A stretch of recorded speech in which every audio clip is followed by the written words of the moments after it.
J'aimais partager mon goût de l'évasion avec ma petite sœur Émilie. C'est un métier, grand-mère. Trappeur. Nous, on est trappeurs. Les rêves se nourrissant d'imagination, la moindre occasion nous poussait à de drôles d'aventures. Un peu de neige, un feu de bois, un thé brûlant, et au fond du jardin, nous devenions des trappeuses du Grand Nord, faisant halte après de longues heures de marche. Hello. Attends. Je vois pas pourquoi tu viens pas, hein.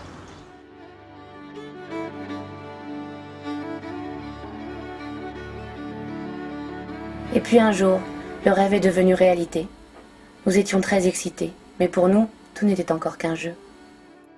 Trappim du Ouest. Les feux de camp étaient grandeur nature, mais nous aurions été en forêt de Fontainebleau, franchement, nous n'aurions pas vu la différence. Et très vite, les premières tracasseries d'un confort temporairement perdu prirent le dessus, la soupe à la grimace en supplément. C'est bon, très bon. On a eu vachement de problèmes dans la nuit. Enfin, pas moi, mais... Et maman, Mimi, papa. Maman s'est retrouvée sur un petit matelas qui faisait 20 cm de large. Mimi qui s'est retrouvée sans matelas sur les cailloux, boum, boum, boum, boum. Et papa sur un matelas qui se dégonfle. Ah, je te raconte pas la nuit. Ah, Mimi? Ouais. Tu passes une bonne nuit? Ah bon?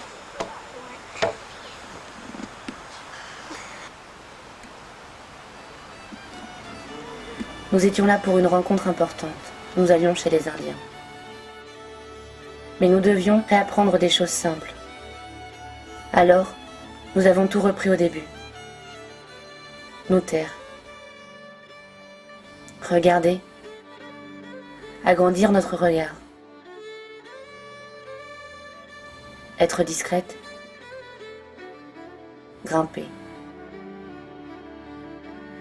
Vouloir y arriver dans cette nature aux dimensions 10 fois trop grandes, se donner du mal, et apprécier, enfin.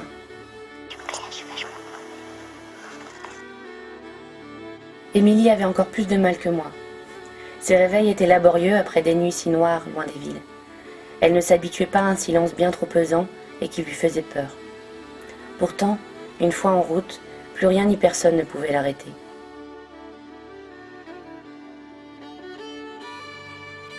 C'est là que j'ouvre ma porte. Non. Tout était trop grand. Les bisons trop nombreux quand ils n'étaient pas trop près. Petit là-bas. Une mère orignale et son petit furent pour nous un moment magique. De loin. Il y a un serpent, bam. Et lorsque les animaux étaient plus petits, ils se logeaient dans des endroits insensés et s'arrangeaient toujours pour gâcher la journée d'Émilie. On va se calmer, moi j'ai un peur.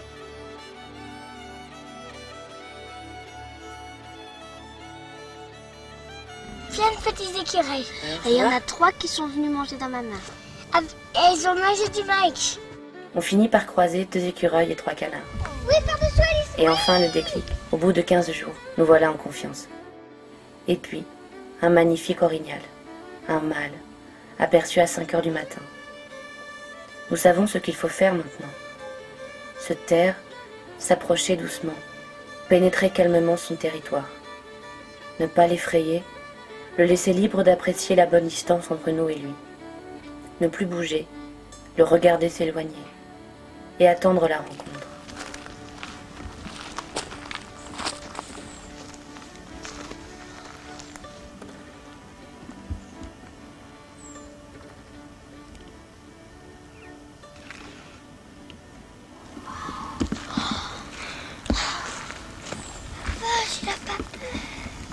C'est nous qui n'avons plus peur. Le voyage peut enfin commencer.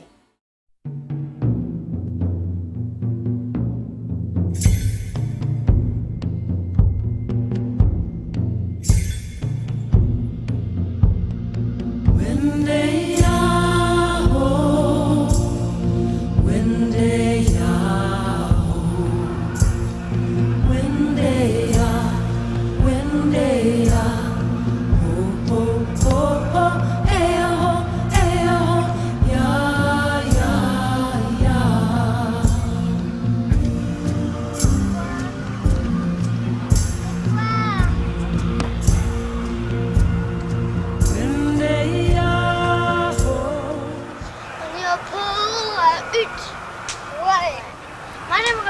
sur les chevaux qui sont là-bas.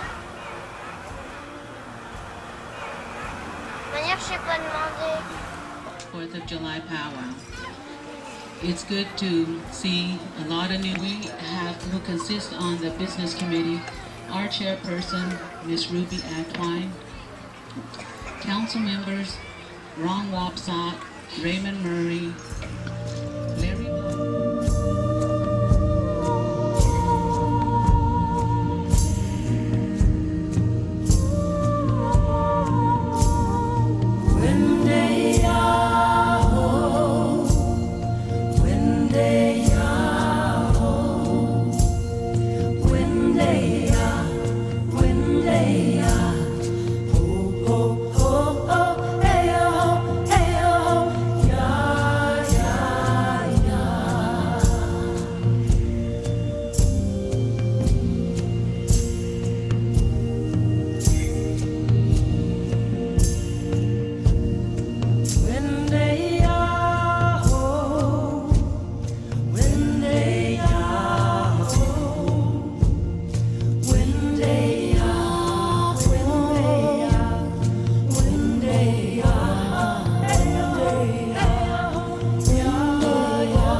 Ah là, on pourrait se dire purée, ça fait peur. Mais c'est pas ça qui fait peur. C'est ça. Ça fait peur.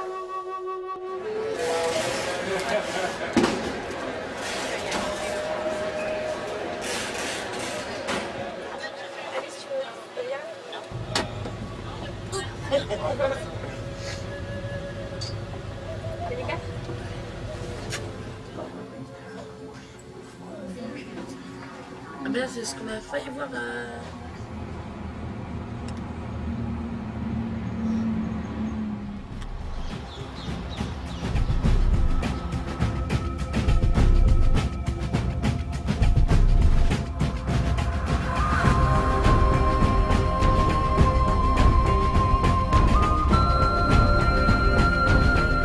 Mercredi 9 juillet. On décide d'aller voir à l'office de tourisme pour avoir des infos sur Joseph. C'est une vieille indienne qui nous accueille. Nous essayons en vain de lui expliquer ce que nous sommes venus faire ici, que nous sommes les arrière-petites-nièces du prêtre Joseph. Encore une fois, la prononciation du nom nous joue des tours. Mais une vieille dame nous entend et reconnaît le nom. Pajot. Parotte ? Joseph l'avait baptisé. Je réalise mal ce qui se passe. Je ne réalise pas que j'ai du sang de cet homme-là et qu'il fut prêtre pour ces Indiens.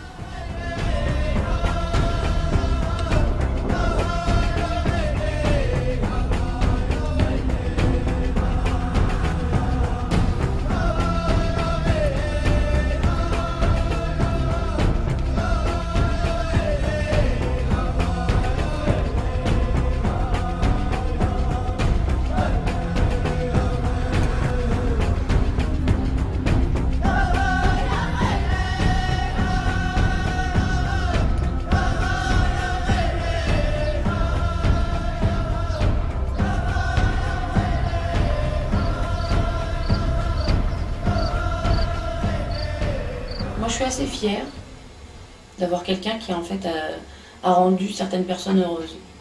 Mais que ce soit jésuite, que ce soit pour les Indiens, ou que ce soit pour, en général, je trouve que de toutes les manières, d'avoir un ancêtre, entre guillemets, qui a fait du bien à d'autres personnes, de toutes les manières, je trouve qu'on peut en tirer une fierté. Donc c'est pas quelqu'un qui a échappé à sa vie en France en essayant de trouver un Eldorado sous prétexte de religion et de foi. C'est quelqu'un qui s'est impliqué, qui a construit une école, qui a construit une église. C'est d'autant plus émouvant d'avoir quelqu'un effectivement qui a vécu avec ces gens-là d'une façon noble.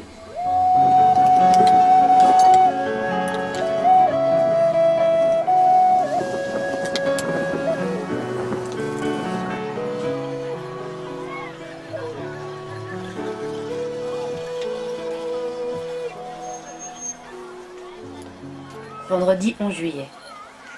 Premier retour en terre indienne après 8 ans d'attente. Premier povo à Taos.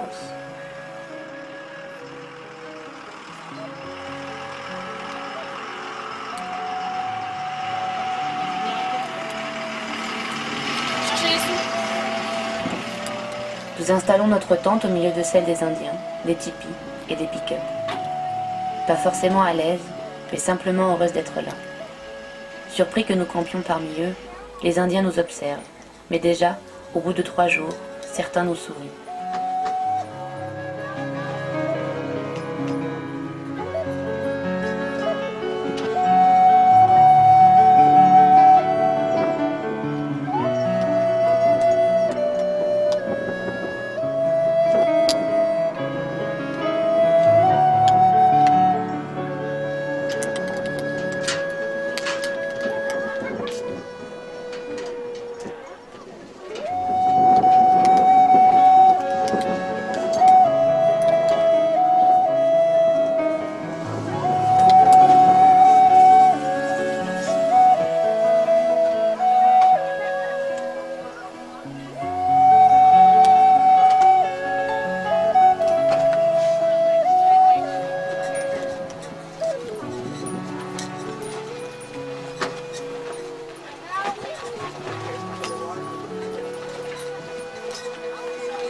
Je trouvais ça très dommage en fait de nous revoir en 2004. Même quand on est revenu des États-Unis. Pourquoi? Mais parce qu'on n'ait pas eu le courage de retourner plus spontanément dans le cercle pour aller danser de façon plus naturelle, de façon Mais parce que tu peux pas, parce moins que superficielle, si, parce que du coup en fait on se rend compte qu'on a plein de superficialités en fait. Et je trouve que c'est dans ce genre de moment-là où ils sont tous là pour danser.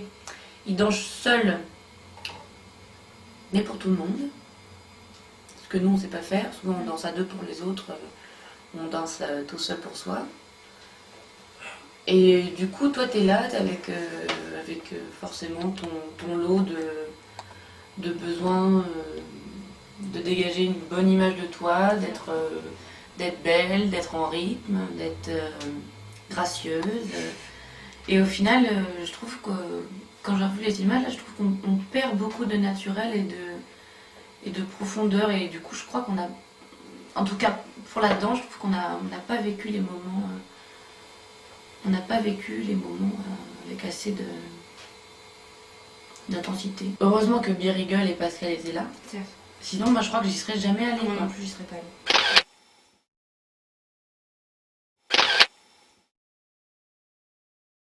Tu sais pas quoi faire, quoi. Ils sont tellement intenses ces gens-là. Quand je parlais de Birigel tout à l'heure, je rappelle la fois où il y a une petite enfant, petite fille, qui a renversé un chocolat sur le siège de Birigel. Et du coup Birigel revient pour s'asseoir. Et du coup, je lui ai dit attention, attention, t'assois pas là parce qu'il y a du chocolat, etc. Et il m'a regardé gentiment, il m'a remercié par le regard. Et il était en train d'enlever, tu sais, ses bracelets de danse. Et donc il me donne un bracelet pour que je le tienne. Et moi, croyant que c'était effectivement juste pour le tenir le temps qu'il finisse de se déshabiller, je vais pour lui rendre et il me dit non, garde-le. Parce que je sais plus quoi en faire, c'était un trop plein d'émotions. Mais de manière, à chaque fois que je les fréquente, ces gens-là, moi je pleure. Et du coup, je vais les prétexter, enfin, je sais pas si tu te rappelles, je vais les prétexter, aller chercher un truc dans la voiture et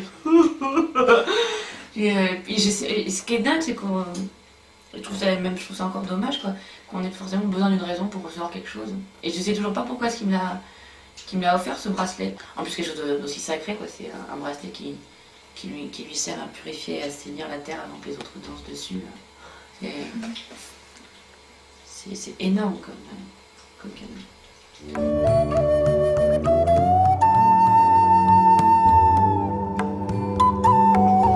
Je suis en train de casser la route.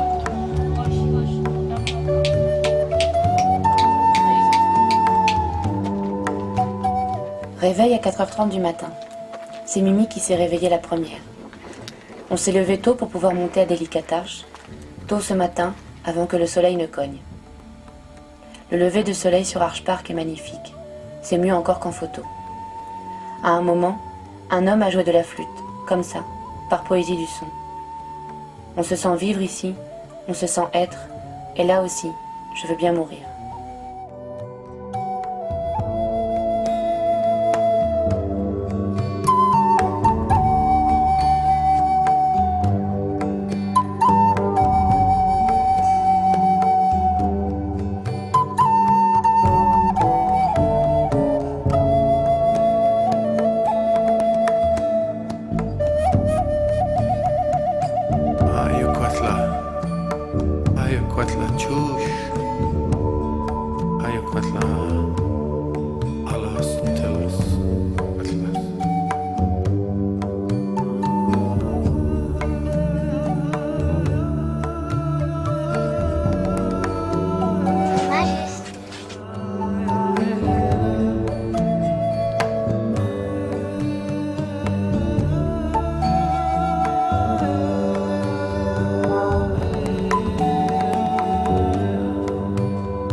Retour à Lac Powell. Les couleurs ont changé. Le rouge et le bleu, si marquants dans ma mémoire, cohabitent maintenant avec un blanc cassé, marque irrémédiable de l'abaissée des eaux. On est atterré.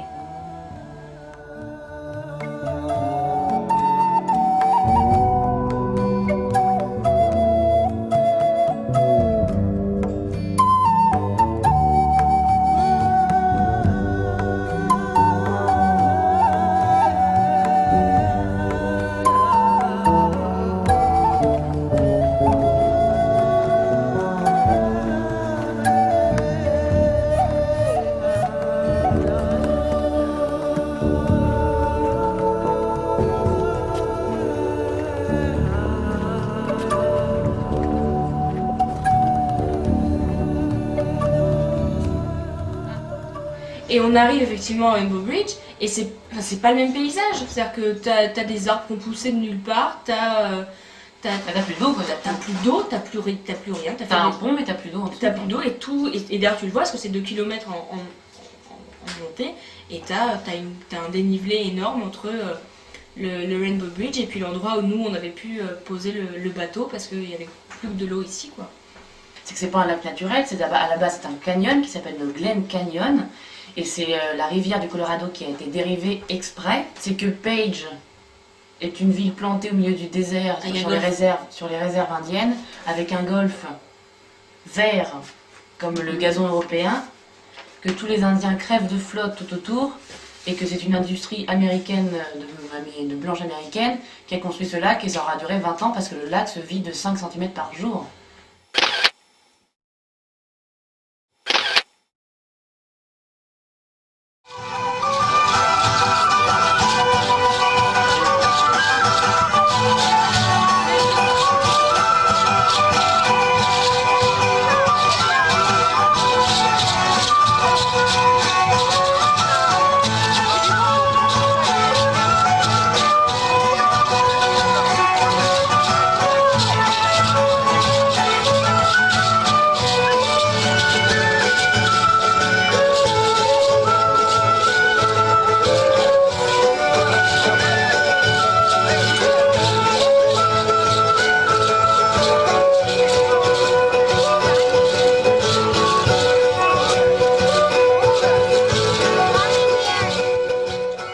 Les images que nous avons gardées de notre premier voyage sont parfois floues.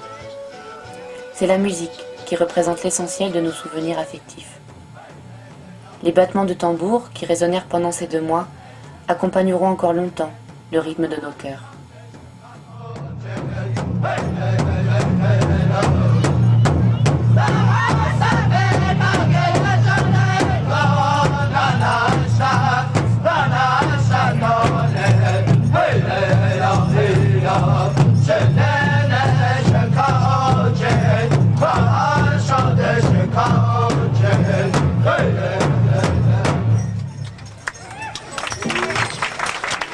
Is covered in 2 states, North Dakota and South Dakota.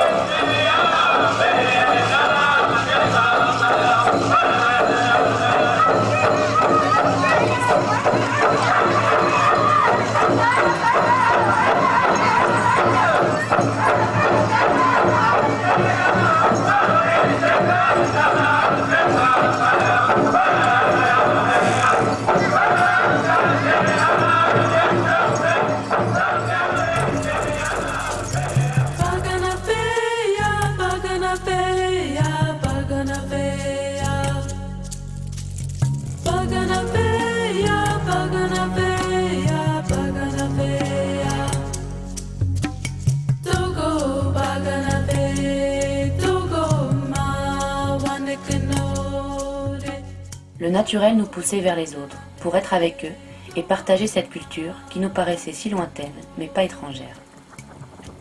Tout était nouveau pour nous. Nous dansions, pieds nus, vêtus de notre châle, obligatoire pour rejoindre le cercle, tard dans la nuit, en osmose, avec cette nouvelle façon de danser. Inlassablement, imitant les Amérindiens, nous dansions encore, bien après que le soleil se couche, et que nos jambes cessent enfin de gesticuler.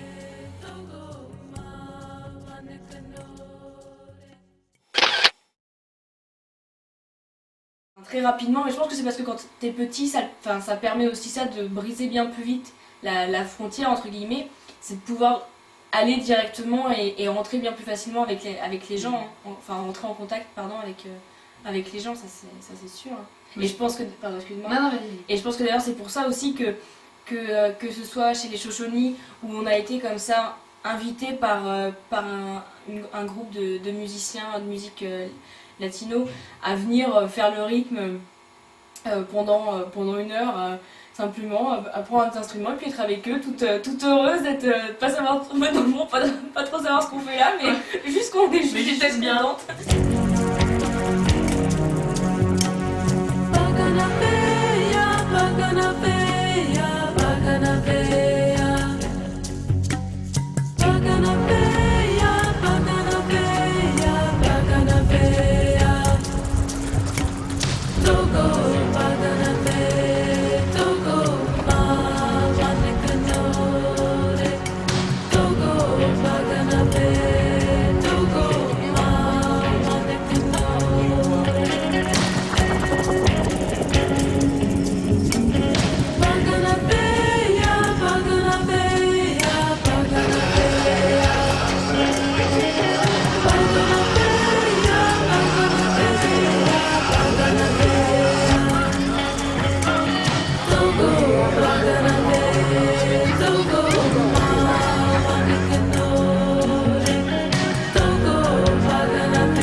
Allez, glaciers.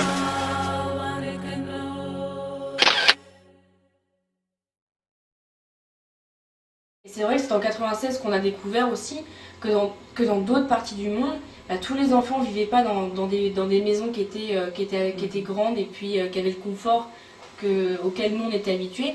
Et je pense qu'inconsciemment tu comprends très vite que ce peuple-là, il n'a pas du tout les mêmes chances que toi. Hein. Enfin, c'est aussi la découverte d'un autre monde, quoi. C'est la découverte d'un monde où tout le monde n'a pas à manger, tout le monde n'a pas à boire et tout le monde ne reçoit pas des cadeaux à Noël, et loin de là, quoi.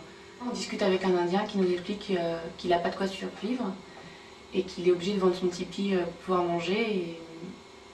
Et du coup, je lui offre 5 $ comme ça, spontanément, et il m'offre un tour de cheval, quoi. Et c'est vrai que je me rends compte en fait que c'est la première fois que j'ai donné spontanément quelque chose qui m'appartenait à quelqu'un. Mais je pense que les 2 mots de Povo qui ont précédé, ils sont pour quelque chose.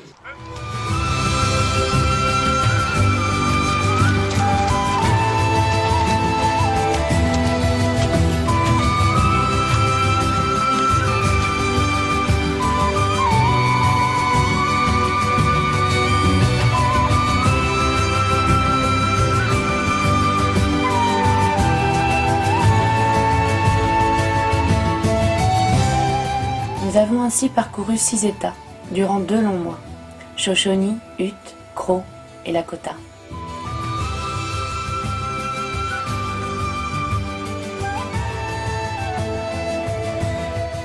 À chaque fois le même rituel.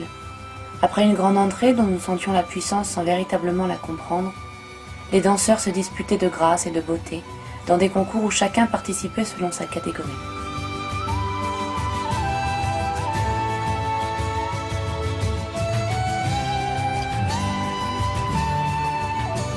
Patiemment, nous attendions, comprenant un seul mot d'anglais qui nous faisait bondir à chaque fois, « Everybody dance ».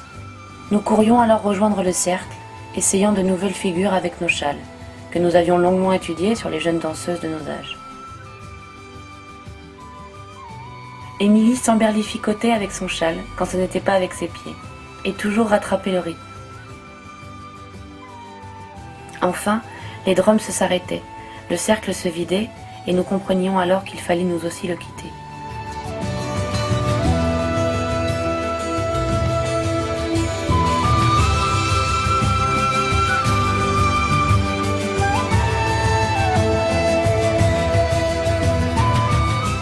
Mais l'essentiel était ailleurs. Le mot Povo vient de l'algonquin et signifie rêver. Les aînés prétendent que le fait de se regrouper dans un esprit de joie est une importante expérience d'unité et de guérison. Nous n'étions pas préparés à ce que ce voyage fût pour nous un chemin d'initiation. Nous étions entrés en contact avec des gens à la joie simple, pure et sacrée. Cela allait transformer notre vision du monde, mais ça, nous ne le savions pas encore.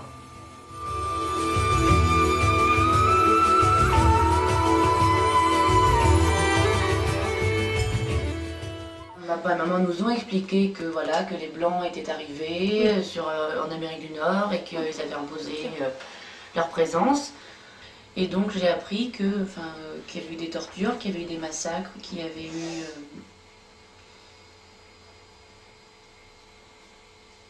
qu'il y avait eu une réelle souffrance de ce peuple, qu'il y avait une vraie souffrance, quoi, et par la faute des Blancs. Et du coup c'est vrai que tu te sens moins à ta place, quoi.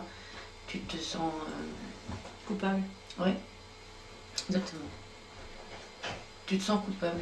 Et puis il y a une envie, je trouve en fait, moi je sais que c'était ça, que j'avais peur que ça se voie, que j'avais envie d'être comme eux. Pas toi? Non. Non. Moi c'était aussi ça, profondément, tu sais, de se dire que j'aurais bien aimé faire partie de leur peuple. Et en fait, pour le dire simplement, j'avais peur de m'incruster, quoi. Et du coup, vu que j'aurais bien aimé m'incruster, entre guillemets, d'accord, dans ce sens-là, dans cette culture-là, j'ai eu peur qu'ils se rendent compte que j'avais envie d'être avec eux, quoi.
l'action même de donner est quelque chose de naturel qui n'est pas du tout en France. Et d'ailleurs, regarde, on n'arrêtait pas de dire merci beaucoup, merci beaucoup, parce que mais de rien, mais parce que t'as jamais le sentiment d'avoir assez à remercier pour ce qu'on vient de te donner. Parce que c'est rare en France.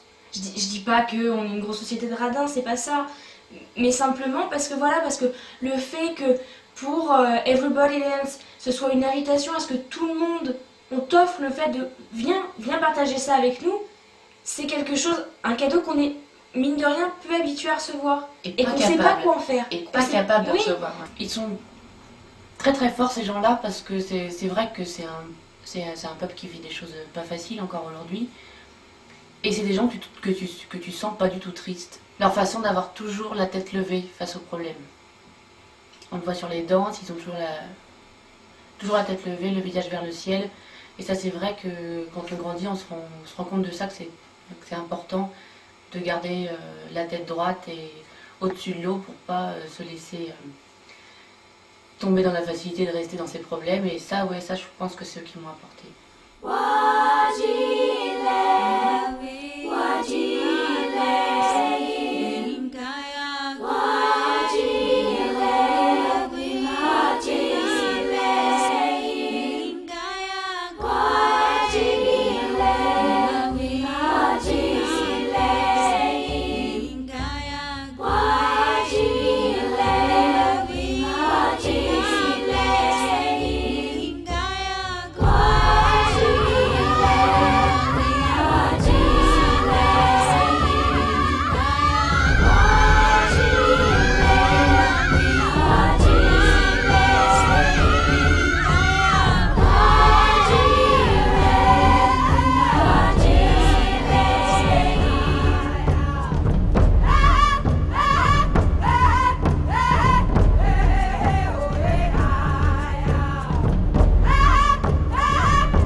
En fait, ce qui est étonnant avec les Indiens, c'est que nous, on se sent mal à l'aise, tu dis, on se sent mal à l'aise dès qu'ils nous offrent quelque chose, quand ils nous invitent à danser, on ne sait pas comment le recevoir, etc., etc.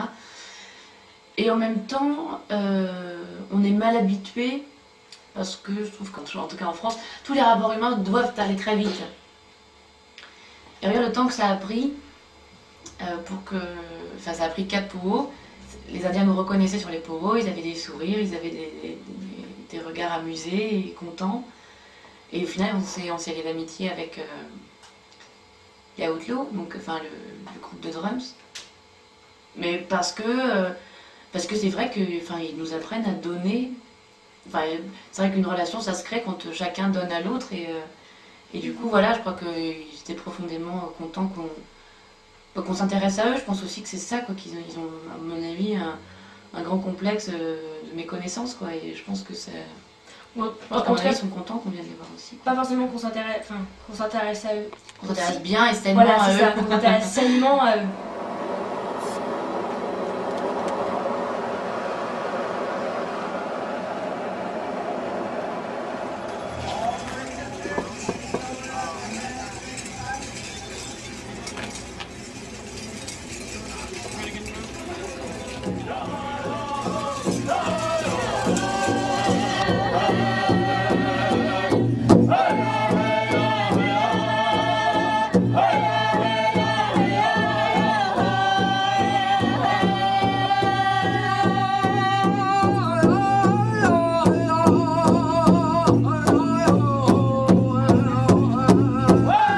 L'arrivée d'un sénateur bouleverse toujours l'organisation d'un poro.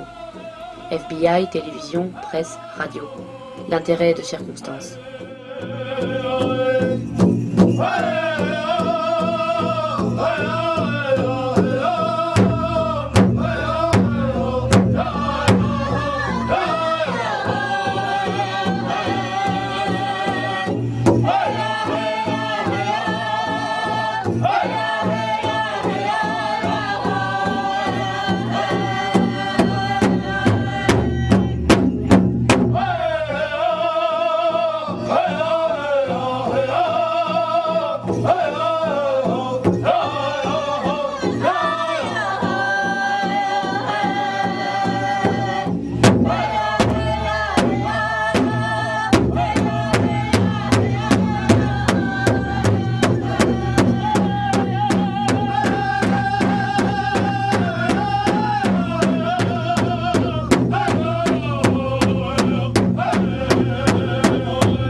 Look at it, and it'll tell you just what kind of unique performance the Navajo Code Talkers have made during World War II.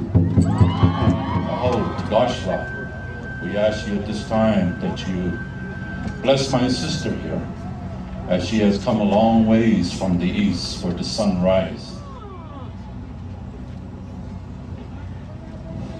Je me rappelle de Bill Clinton, qui avait fait une promesse aux Indiens concernant Léonard Peltier. Leader politique amérindien, il est prisonnier depuis 30 ans. Dès son premier mandat, Bill Clinton avait promis aux Indiens de le libérer de prison. Aujourd'hui, en 2006, Léonard est toujours incarcéré.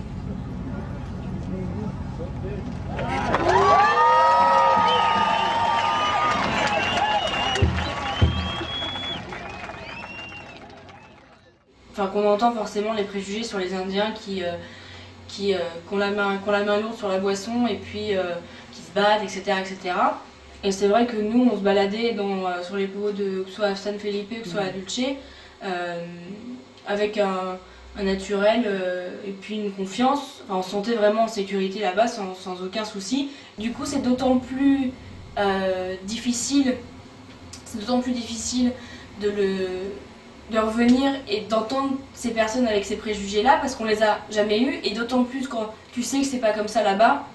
C'est, je sais pas, je trouve que c'est garder une mauvaise image, enfin une fausse image de la nation amérindienne. Depuis quelques années, et encore plus avec le voyage en 2004, moi j'ai vraiment envie de devenir diplomate, et parce que malheureusement il y a des choses à dénoncer dans ces pays. Que ce soit parce que nous, on a eu la chance de connaître le peuple amérindien, une partie du peuple amérindien, mais il y a certainement aussi beaucoup de problèmes de ce genre, que ce soit en Amérique du Sud, en Afrique, avec les aborigènes en Australie et bien d'autres. En tout cas, voilà, si moi je peux faire quelque chose un tout petit peu, je serais drôlement heureuse. Et puis ce serait aussi une manière, un clin d'œil de leur rendre la belle vision maintenant que je peux avoir sur la vie grâce à eux. Peut-être qu'elle est devenue de là la gêne de la conscience qu'on avait par rapport à ce peuple-là, par rapport à leur histoire.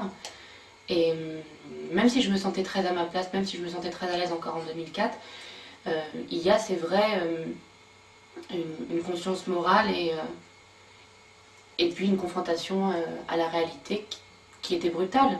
C'est vrai que c'est depuis 2004 que j'ai eu envie de témoigner de leur beauté, leur beauté d'âme, de montrer l'ambivalence qu'il peut y avoir dans ce peuple-là entre le désir intrinsèque de vouloir garder leur tradition et aussi, malgré tout, forcément, de vouloir s'intégrer. Et journaliste, pour moi, c'est un beau métier quand il est bien fait, avec de l'éthique. Et ouais. Et du coup, j'ai envie, à travers ce métier-là, de pouvoir témoigner de ça, de pouvoir témoigner de ces gens-là, de leur culture, de leurs valeurs, et que de savoir que loin de nos vies, loin de nos a priori, loin de nos préjugés, il y a un monde qui existe et qui est profondément beau.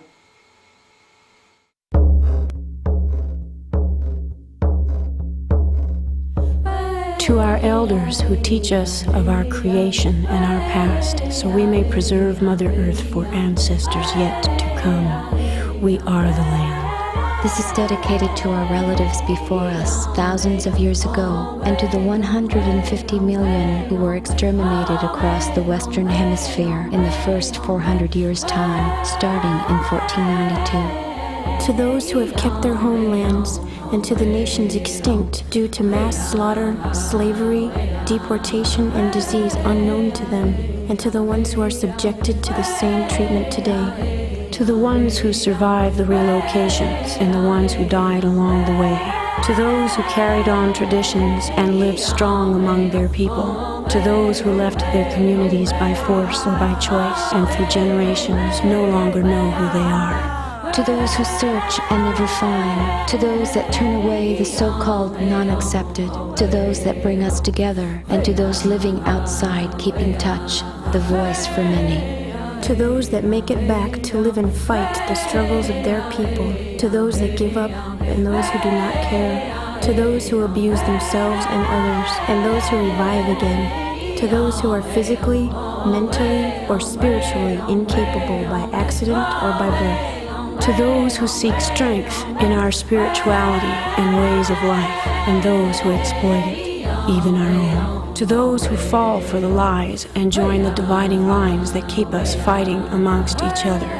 To the outsiders who step in, good or bad, and those of us who don't know better.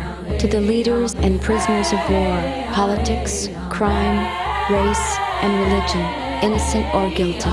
To the young, the old, the living, and the dead, to our brothers and sisters and all living things across Mother Earth, and her beauty we've destroyed and denied the honor that the Creator has given each individual. The truth that lies in our hearts, all my relations.